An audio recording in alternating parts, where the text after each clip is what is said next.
رحمان رمضان کی special transmission جس کے لیے ہمارے ساتھ تعاون کیا ہے capital smart city project by Habib Rafiq private limited نے۔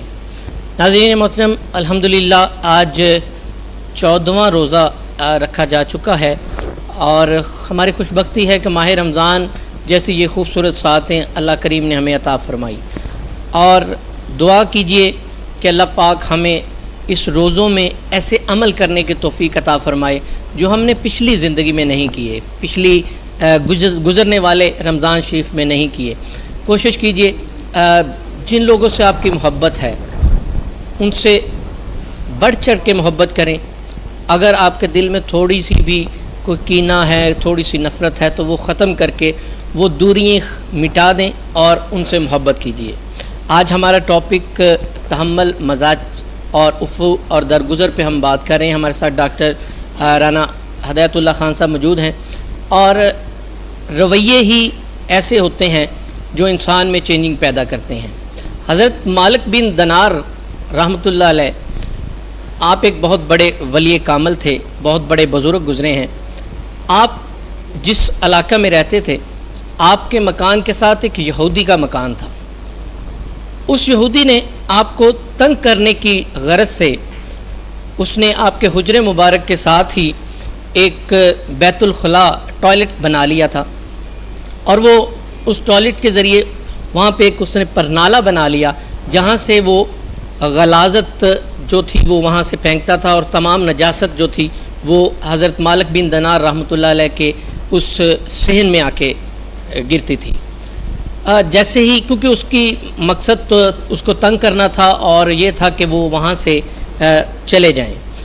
کچھ عرصہ تک وہ ایسے عمل کرتا رہا، کافی عرصے تک اس نے تنگ کیا، لیکن مالک بن دینار کی طرف سے اسے کوئی جواب نہ آیا۔ تو بالآخر وہ خود تنگ ہو گیا اور اس نے حضرت مالک بن دینار سے کہا کہ حضرت، میں آپ کا ہمسایہ ہوں اور آپ کو پتہ ہے کہ میں اپنے گھر سے آپ کی طرف میں نے ایک پرنالہ بنا رکھا ہے جہاں سے میں نجاست پھینکتا ہوں، کیا وہ آپ کی طرف پہنچتی ہے؟ تو حضرت مالک بن دینار نے کہا ہاں وہ میرے پاس پہنچتی ہے۔ تو اس نے کہا تو پھر آپ کیا کرتے ہیں؟ حضرت مالک بن دینار رحمۃ اللہ علیہ نے کہا کہ میں نے اس کے لیے ایک جھاڑو اور ایک ٹوکری لے کے رکھی ہے، تو وہ جب آپ پھینکتے ہیں تو میں اس کو اکٹھا کر دیتا ہوں اور پھینک دیتا ہوں۔ تو اس یہودی نے کہا کیا آپ کو غصہ نہیں آتا؟ حضرت مالک بن دینار رحمۃ اللہ علیہ نے کہا کہ ہاں غصہ آتا ہے۔ تو اس نے کہا پھر آپ کیا کرتے ہیں؟ تو حضرت مالک بن دینار نے کہا کہ وہ میں پی لیتا ہوں۔ اس نے کہا پی لیتے ہیں؟ آپ نے فرمایا کہ ہاں میرے رب نے فرمایا ہے کہ غصہ پی لینا چاہیے، اور اللہ کی بارگاہ میں وہ سب سے اچھے لوگ ہوتے ہیں جو غصہ پی لیتے ہیں۔ تو اس یہودی نے کہا کہ اگر آپ کے دین میں ایسا ہے، جتنا میں نے آپ کو تنگ کیا ہے اس کے باوجود آپ نے غصہ نہیں کیا، بلکہ مجھے ایک تلقین بتائی کہ میرے دین میں یہ ہے کہ میرے رب نے کہا ہے کہ غصہ پی لینے سے وہ لوگ اچھوں میں شمار کیے جاتے ہیں۔ صحیح۔ تو اس نے کہا کہ مجھے فوراً مسلمان کر لیجئے۔ تو ناظرین، اصل بات یہ ہے کہ حضرت مالک بن دینار نے اس سے جو رویہ اختیار کیا، کیونکہ رویے ہی انسان کے اندر چینجنگ لے کے آتے ہیں۔ اگر آپ سے کوئی برا سلوک بھی کرے تو اس کا جواب اچھے طریقے سے دے دینے سے شاید اس کے دل میں اس خوف اور وہ جو اس کے اندر برائی تھی وہ ختم ہو جائے، اور آپ کی اس اچھائی سے وہ اچھا کرنے لگ جائے۔ آپ کا کردار ایسا ہونا چاہیے کہ آپ کو دیکھ کے دنیا خود ٹھیک ہو جائے، جو غلط سوچتا بھی ہے وہ بھی پازیٹیو ہو جائے۔ بالکل بالکل صحیح کہا آپ نے۔ یہ آج ہمارا ٹاپک، ڈاکٹر صاحب ہمارے ساتھ موجود ہیں، تو ڈاکٹر صاحب سے ہم گزارش کریں گے کہ جیسے آج کا معاشرہ برداشت اور تحمل مزاجی ختم ہوتی جا رہی ہے، خاص طور پہ گھریلو جو اس وقت گھریلو صورتحال ہوتی ہے، والدین کا اولاد اب بات نہیں مانتی، اس حوالے سے ذرا خاص طور پہ ہمیں بتائیں کہ ان بچوں کے لیے کہ اپنے ماں باپ کے ادب کے ساتھ برداشت کرنا جو ہے۔ بڑا اچھا سوال ہے، کیونکہ اس میں گھریلو مسائل آ جاتے ہیں جی، تو اس میں ہمیں پھر وہی بات کرنی پڑتی ہے کہ اگر ہم دین اسلام سے آشنا ہیں اور ہم دل سے اس کی पैरवी करते हैं तो फिर उन तलीमात का असर हमारी ज़िंदगी में भी नज़र आना चाहिए। तो जितने भी घर में छोटी छोटी बातें होती हैं उनको दूर कर देना चाहिए। और उसका बड़ा आसान तरीका नबी पाक सल्लल्लाहु अलैहि वसल्लम ने बयान किया है कि अगर आपको घर में बैठे हो तो गुस्सा आ जाता है, तो नबी सल्लल्लाहु अलैहि वसल्लम की बड़ी मोतबर हदीस है कि शैतान जो है ना वो आग से पैदा किए गए, तो आग को ठंडा करता है पानी। तो इस तरह आप वज़ू कर लें तो आपका गुस्सा दूर हो जाएगा। और ये भी फिर आगे फरमान आता है कि अगर आप खड़े हो तो आपको गुस्सा आ जाता है तो आप लेट जाओ। और ये भी फरमाना है कि अगर आप यदि दिल में उसको कह दें कि माफ़ कर देना है। और माफ़ करने के एक प्यारे नबी सल्लल्लाहु अलैहि वसल्लम का फरमान और भी है, उसमें हमसाये का जिक्र भी आ जाता है कि वो हमसाया बहुत तंग करता था। सही। तो नबी सल्लल्लाहु अलैहि वसल्लम के पास वो साहबी रसूल गए कि अल्लाह के रसूल मेरा हमसाया जो है ना वो तंग करता है। तो नबी सल्लल्लाहु अलैहि वसल्लम ने कहा कि आप उसे माफ़ कर दें, आप सब्र करें। तो उन्होंने सब्र किया। फिर 7-8 दिन गुजर गए तो फिर वो नबी सल्लल्लाहु अलैहि वसल्लम के पास गए कि अल्लाह के रसूल उसके रवैये में तो कोई फ़र्क नहीं आया। तो फिर नबी सल्लल्लाहु अलैहि वसल्लम ने फरमाया कि नहीं, आप उसे माफ़ करते जाएँ और आप सब्र करें इस पर। तो उसने फिर सब्र किया। फिर तीसरी दफ़ा वो फिर सब्र का, फिर दूसरी चौथी दफ़ा गए तो नबी सल्लल्लाहु अलैहि वसल्लम ने उन्हें कहा कि आप ऐसा करें कि अपना सामान जो है वो बाहर रख लें। तो उन्होंने अपना सामान बाहर रख लिया। अब जो शख्स भी वहाँ से गुजरता तो वो पूछता कि आपने अपना सामान बाहर क्यों रखा हुआ है। वो कहता कि मेरा हमसाया जो है मुझे तंग करता है, तो मैंने तो उसे माफ़ भी किया, उसके बड़े बड़े जो मुसीबतें तो उनको बर्दाश्त किया, लेकिन उसने जो था अब मुझे नबी पाक सल्लल्लाहु अलैहि वसल्लम ने फरमाया कहा है कि अपने घर का सामान जो है वो बाहर रख ले। तो मैंने उनके कहने पे तो वो उसे हर एक जो था वो उसे लान-तान करता। फिर जाके हमसाये को कहा कि आपकी वजह से जो है ना, तो उन्होंने अपना सामान जो है वो उठाया। तो उसके बाद उन्होंने, तो इसमें हमें ये सबक मिलता है कि कभी भी कोई यानी उसको हर दफ़ा, एक दफ़ा, 2 दफ़ा, जिस तरह हदीस मुबारक कितनी भी दफ़ा जो है इंसान, यानी 70 दफ़ा का तो जिक्र आता है, लेकिन 70 दफ़ा से मुराद ये है कि जितनी भी बार कोई आदमी आपको तंग करता है तो आप उसको जो है वो माफ़ करते हैं। यही हमारे लिए अपने घर में है कि अगर घर में कोई बड़ा, कोई भी किसी से कोई रवैया ऐसा है, कोई उसमें सख्त मिजाजी है, यानी ऐसा जैसे आम छोटी छोटी बातें जो घर में हो जाती हैं। एक साहबी रसूल नबी वसल्लम के पास गए, यानी अल्लाह के रसूल, यानी वो 2 दफ़ा उसमें आता है। एक दफ़ा गए कि कोई नफ़े वाली बात बता दें, तो उस वक्त भी फरमाया। और एक दफ़ा उन्होंने कहा कि आप मुझे अल्लाह के रसूल को नसीहत करें कि जिससे मेरी ज़िंदगी बदल जाए। तो प्यारे नबी सल्लल्लाहु अलैहि वसल्लम ने फरमाया, उनकी गुस्से वाली तबीयत थी, तो प्यारे नबी सल्लल्लाहु अलैहि वसल्लम ने फरमाया कि ला तग़ज़ब, कि गुस्सा ना कर। अब हदीस में ये अल्फाज आते हैं कि फ़रद्ददा मरारा, उसने अपने सवाल को बार बार दोहराया कि अल्लाह के रसूल कोई और बात कर दें। तो प्यारे नबी ने हर सवाल के जवाब में ये कहा ला तग़ज़ब, ला तग़ज़ब, ला तग़ज़ब, कि गुस्सा ना कर, गुस्सा ना कर। तो यही गुस्सा ना करना, माफ़ कर देना, अगर ये हमारे घर का माहौल बन जाए कि हमने किसी बात पे गुस्सा नहीं करना। और अगर कोई किसी से, क्योंकि इंसान है, कुछ छोटी गलती हो जाती है तो उन गलतियों को माफ़ कर देना। तो अगर हम अपने घर में माफ़ करने वाला माहौल बना लें और गुस्सा ना करने वाला माहौल बना लें तो माशरे में रोज़मर्रा की ज़िंदगी में ये एक रूटीन बन गई है कि घरेलू मसाइल बहुत ज़्यादा बढ़ गए हैं। हम ज़ाहिरी तौर पे नमाज भी पढ़ते हैं, कुरान पाक भी पढ़ते हैं, ज़कात भी देते हैं, होश भी देते हैं, और बाकी जितनी भी अल्लाह पाक की तरफ से हदायत है उन पर अमल करते हैं। लेकिन हम अपने घर वालों के साथ या बाहर अपने दोस्तों, अजीज़ों, कारब के साथ हम कोई ऐसा वैसा कोई इशू बन भी जाता है तो हम वहाँ पे उनको स्पेयर नहीं करते। जहाँ तक हमारा बस चलता है हम उनको तंग करने की, जो भी उसको टीज करना है ये वो करना करते हैं। इसके बारे में क्या हुक्म है? तो हमारी नमाज, कुरान हमें क्या सिखाती है? ये भी बड़ा, अगर ये सब कुछ होते हुए भी हमने हज भी किया हुआ, सब कुछ किया हुआ है। ये भी अब हकूक़ुल इबाद के बारे में ही सवाल है कि दीन इस्लाम ने बड़े खोल के, प्यारे नबी सल्लल्लाहु अलैहि वसल्लम ने बड़े खोल के हर एक के हकूक़ व फ़राइज़ बयान कर दिए। बीवी के हकूक़ है, जो बीवी के हकूक़ हैं वो खावंद के फ़राइज़ हैं, जो खावंद के फ़राइज़ हैं वो बीवी के हकूक़ हैं, उस्ताद के हकूक़ हैं और हमसाये के हकूक़ हैं। सब के हकूक़ व फ़राइज़ जो है ना वो बयान कर दिए गए हैं। अगर हम उन हकूक़ व फ़राइज़ को पूरा करें तो मुआशरा जो है वो अमन का व्यवहार बन जाता है। लेकिन हम उसके हकूक़ व फ़राइज़ से जो है वो आशना नहीं है। बीवी को अपने हकूक़ का नहीं पता, खावंद को अपने हकूक़ का नहीं पता, उस्ताद को अपने हकूक़ का नहीं पता, शागिर्द को अपने हकूक़ का नहीं पता, हमसाये को अपने हकूक़ का नहीं पता, और इस तरह जो मुआशरा जो है ना वो बिगड़ता जा रहा है। माशाअल्लाह की तरफ आऊँगा। بندہ حاجی بھی ہے، نمازی بھی ہے، اسلامی تمام فرائض یہ شاہ صاحب ہم ابھی سجد گزار بھی، میں اپنی تھوڑی سی بات کو کمپلیٹ کر لوں کہ ہر حوالے سے وہ اللہ پاک کے ساری عبادات کر رہے ہیں، لیکن اس کے بعد جو اگر میں یہ کہہ دیتا ہوں کہ اس کے ساتھ زیادتی بھی ہوئی ہے، اس کو معاف کر دینا چاہیے، لیکن وہ پراپر پھر اپنے اس کے بدلے کی طرف آتا ہے، ایسے لوگوں کے لیے کیا حکم ہے کہ ان کو برداشت کرنا چاہیے. ایک طرف تمام اللہ پاک کے حکم ماننے ہیں، لیکن یہ اللہ پاک کا حکم نہیں مانا جا رہا کہ کسی اگر کوئی بزرگ بھی کہہ دیتا ہے یا آپس میں صلح صفائی بھی ہو جاتی ہے، اس کے باوجود لڑائی جاری رہتی ہے، فسادات پیدا ہوتے ہیں. ایسے لوگوں کے یہ کیا حکم ہے؟ میں ان کے پوچھ رہا ہوں جو تمام فرائض حقوق اللہ کے پورے کرتے ہیں لیکن حقوق الباد. ہاں، اس میں یہ بھی نا نبی صلی اللہ علیہ وسلم کی حدیث مبارکہ ہے کہ ایک دفعہ ایک آدمی انہوں نے کہا کہ جو میں سارے ایک عورت ہے وہ ساری نفلی باتیں کرتی ہے، بہت زیادہ صدقہ خیرات کرتی ہے، تو اس کے بارے میں کیا حکم ہے؟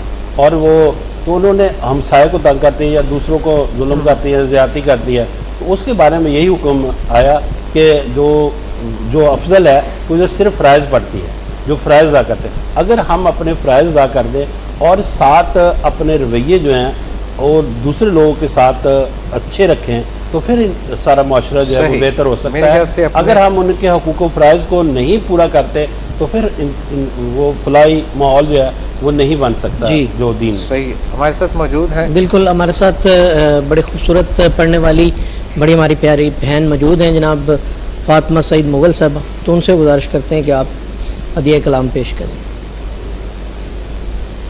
کو جا من کو جا، تو کو جا من کو جا، تو کو جا من کو جا.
सुभान अल्लाह, बड़ा माशाल्लाह, खूबसूरत कलाम बहुत पढ़ा। खूबसूरत अंदाज में। अब मैं एक न्यू टैलेंट जो हमारे टीवी पे जो रजिस्ट्रेशन कराते हैं जी माशाल्लाह, बड़े दिनों से, हाँ बड़े दिनों से मैं चाह रहा बड़ा हूँ कि खूबसूरत अंदाज में हाजिरी पढ़ते हो जाए, आप एक खूबसूरत सा कलाम अपनी हाजिरी पेश करते हैं। जी दिलराज साहब। चमक तुझसे पाते हैं सब पाने वाले, चमक तुझसे पाते हैं सब पाने वाले, मेरा दिल भी चमका दे चमकाने वाले। चमक तुझसे पाते हैं सब पाने वाले, चमक तुझसे पाते हैं सब पाने वाले, मेरा दिल भी चमका दे चमकाने वाले। बरसता नहीं देख कर अब्रे रहमत, बरसता नहीं देख कर अब्रे रहमत, बदों पर भी बरसा दे बरसाने वाले, चमक तुझसे पाते हैं सब पाने वाले। तू जिंदा है वल्ला, तू जिंदा है वल्ला, तू जिंदा है वल्ला, तू जिंदा है वल्ला, मेरी चश्मे आलम से छुप जाने वाले, चमक तुझसे पाते हैं सब पाने। माशाल्लाह, बहुत खूबसूरत अंदाज में दिलफराज कादरी साहब आपने ये कलाम पेश किया। अब मैं राना हदायत साहब से एक मैसेज लूँगा, एक टॉपिक की तरफ एक छोटा सा मैसेज दे दें ताकि हम हमारे जो दूसरे ताकि प्रोग्राम का आगाज़ जारी कर सकें। टॉपिक के हवाले से नाज़रीन के लिए सूरह फुरकान में ये अफ़वादार गुज़र के बारे में कि कितने बड़े बड़े गुनाह जो है वो ज़्यादतियाँ जो हैं वो इंसान को माफ़ कर देनी चाहिए। तो उसमें इरशाद बारी ताला है कि इज़ा ख़तबहुम जाहिलून क़ालू सलाम, अगर जाहल आपसे मुखातब होता है, तंग करता है, यानी वो गाली भी दे देता है, मजाक उड़ाता है, तो आपने अपनी डिक्शनरी नहीं देखनी कि मैं उसको गाली के बदले गाली दूँ, मजाक के बदले मजाक, बल्कि कुरान ने बड़े प्यारे अल्फाज के कालू सलाम, तो मोमन उसे अस्सलाम वालेकुम कह देता है कि भाई आपने गाली दी है, आपने मजाक उड़ाया है, मेरी तरफ से तुम पर सलामती हो, मेरी तरफ से तुम पर सलाम हो। तो अगर हम ऐसे हो जाते हैं कि कोई गाली भी दे, कोई मजाक भी उड़ाए, कोई उसे माफ़ कर दें और उसको सलाम कर दें, जब कोई कुरान ने हमें मैसेज दिया है उसकी जवाब देने की बजाय उसको सलाम कर दिया। और बल्कि घर में भी अगर छोटी छोटी बातें हो जाएं आपस में तो कोशिश कीजिए कि वो माफ़ कर दीजिए करें, क्योंकि माफ़ करने से इंसान बड़ा होता है, उसका कद बड़ा होता है, उसकी कदर ज़्यादा हो जाती है। कोशिश कीजिए घर में जितनी छोटी छोटी बातें हैं उनको ख़त्म कीजिए। इस पे हम भी अमल करें जी। और हमारे साथ एक हाफिज सदीक साहब हैं, हाफिज जाफर ज़िया साहब, जो कि हमें वो बड़ा खूबसूरत सा कलाम सुनाएंगे जी। बिस्मिल्लाह कीजिए।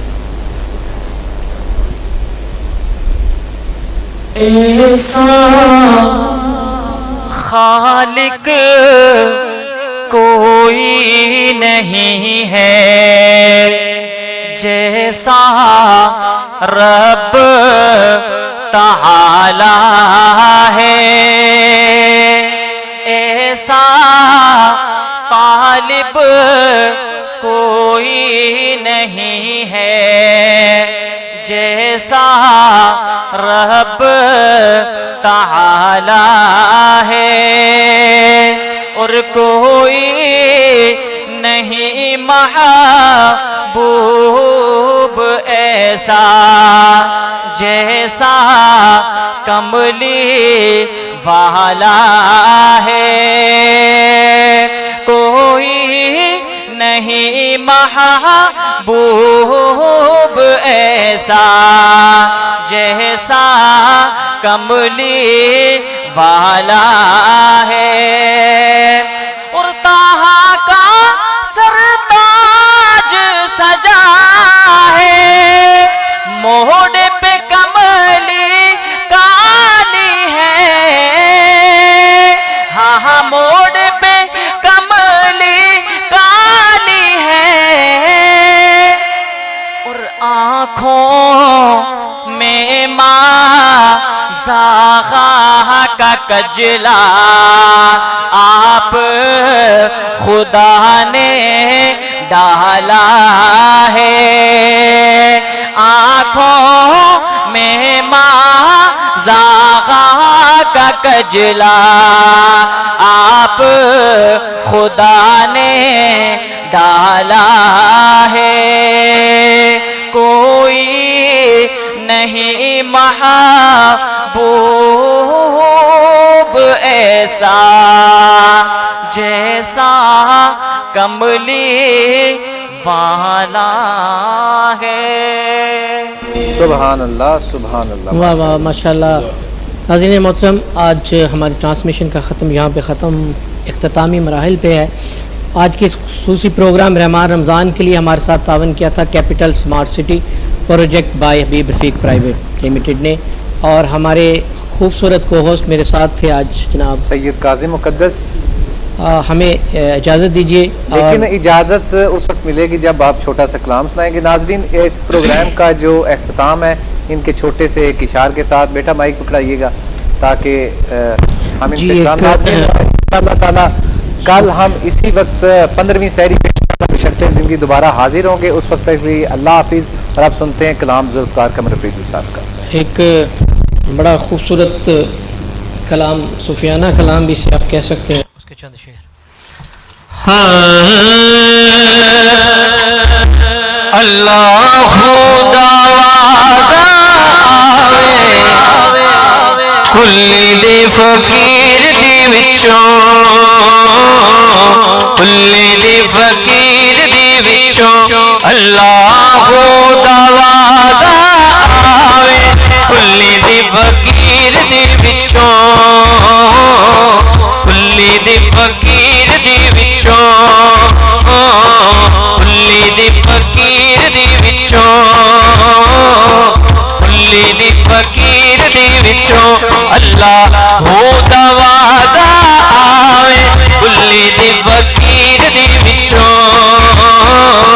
کلی دی فقیر دی وچوں، کلی دی فقیر دی وچوں اللہ ہو دوازا آوے، کلی دی فقیر دی وچوں، کلی دی فقیر دی وچوں، کلی دی